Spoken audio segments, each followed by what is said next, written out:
Minuman keras. Mari kita mulai dengan apa itu minuman keras. Minuman keras atau biasa disebut dengan miras adalah minuman yang mengandung etanol. Etanol adalah salah satu tipe dari alkohol yang merupakan bahan psikoaktif dan konsumsinya menyebabkan penurunan kesadaran. Minuman beralkohol biasanya dibuat dari fermentasi biji-bijian dan buah-buahan. Beberapa contoh produknya yaitu bir, anggur, arak, dan lain-lain. Di berbagai negara, penjual minuman beralkohol dibatasi ke sejumlah kalangan saja. Umumnya, orang-orang yang telah melewati di batas usia tertentu. Minuman beralkohol di Indonesia digolongkan menjadi 3 golongan sebagai berikut. 1. Minuman beralkohol golongan A adalah minuman beralkohol dengan kadar etanol 1% sampai dengan 5%. Contohnya bir Bintang, Asahi, dan aneka bir lainnya. 2. Minuman beralkohol golongan B adalah minuman beralkohol dengan kadar etanol lebih dari 5% sampai dengan 20%. Contohnya anggur Malaga, kucing anggur, ketan hitam, dan jenis minuman anggur lainnya. Ketiga, minuman beralkohol golongan C adalah minuman beralkohol dengan kadar etanol 20% sampai dengan 55%. Contohnya Mansion, House, Scott Brandy, Stevenson, and minuman lainnya. Orang memiliki kebutuhan untuk mendapat penerimaan dan penghargaan dari orang lain.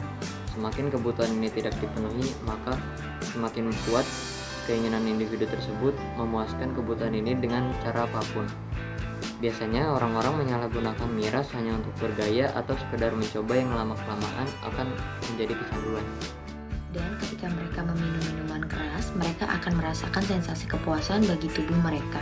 Dan ketika mereka sudah terlalu banyak untuk mengkonsumsinya, efek sampingnya adalah mereka bisa kehilangan kesadaran atau mabuk.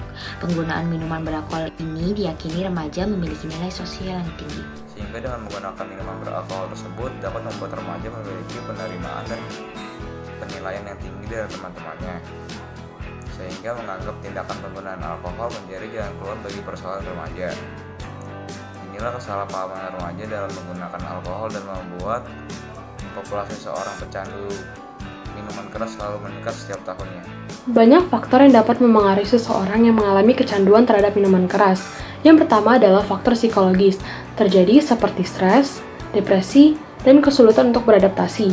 Yang kedua adalah faktor sosial, seperti dorongan dari orang lain untuk minum minuman yang beralkohol, serta ketersediaannya alkohol di lingkungan sekitarnya. Yang ketiga adalah faktor lingkungan, misalnya berada di lingkungan yang menganggap normal konsumsi alkohol secara berlebihan. Yang keempat, faktor genetik, seperti memiliki orang tua dengan masalah kecanduan alkohol. Faktor internal adalah dorongan dari diri sendiri yang berminat untuk menghilangkan rasa kejenuhan, stres, dan menghilangkan rasa kegelisahan yang disebabkan oleh masalah pribadi yang sedang dihadapinya. Seberapa sering seseorang berpengaruh dengan alkohol, gaya hidup, situasi karir, dan pengaruh luar juga ikut mempengaruhi kondisi tersebut. Mengatasi kecanduan alkohol dapat dilakukan dengan proses detoksifikasi, yakni proses menghilangkan racun yang menumpuk di dalam tubuh. Agar efektif, proses ini dapat ditunjang dengan pola hidup yang sehat seperti memperbanyak minum air putih, mengkonsumsi buah-buahan, sayur-sayuran, serta vitamin, berolahraga, dan lain-lain. Tetapi, detoksifikasi hanya melengkapi, sebab upaya untuk mengatasi kecanduan harus dimulai dengan niat dari si pecandu sendiri. Selain proses detoksifikasi, pecandu dapat melakukan beberapa hal, yaitu 1. Mengurangi takaran alkohol. Dalam hal ini, peminum dapat mengurangi porsi minuman atau kadar alkohol secara bertahap apabila sulit untuk langsung berhenti. Dan ini akan menyebabkan syaraf-syaraf yang terbiasa terstimulus oleh alkohol tidak mengalami kejutan. 2. Hindari minuman keras dari sekitar. Salah satu kebiasaan yang dapat menyebabkan kecanduan adalah dengan menyimpan minuman keras di sekitar kita seperti di rumah.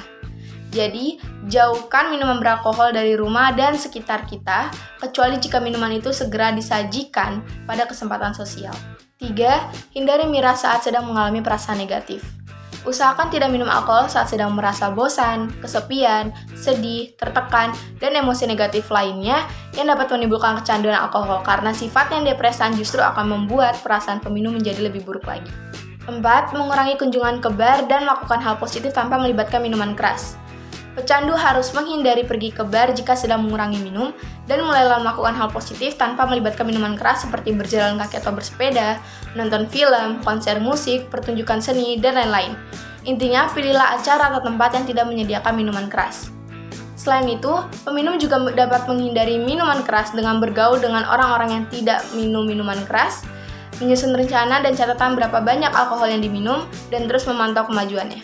Proses rehabilitasi adalah proses pemulihan untuk pecandu yang ingin terbebas dari kecanduannya terhadap minuman keras. Proses rehabilitasi ini dibagi menjadi 3.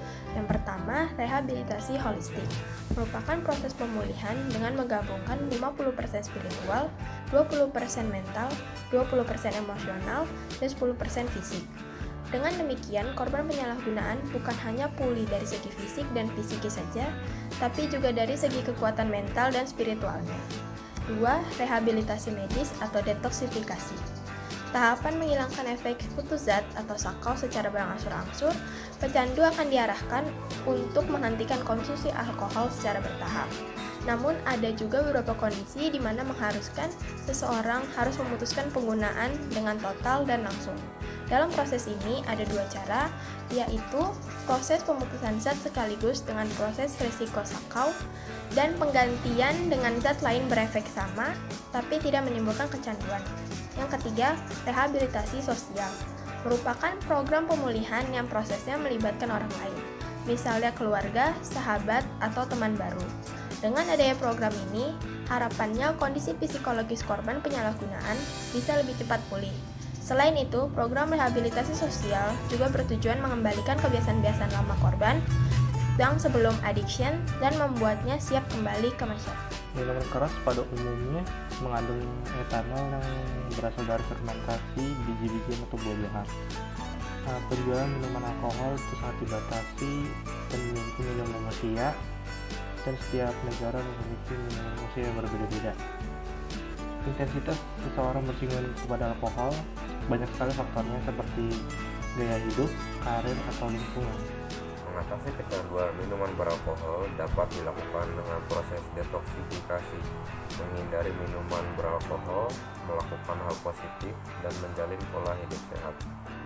Sedangkan pecandu yang ingin terbebas dari miras dapat melakukan proses rehabilitasi atau proses pemulihan.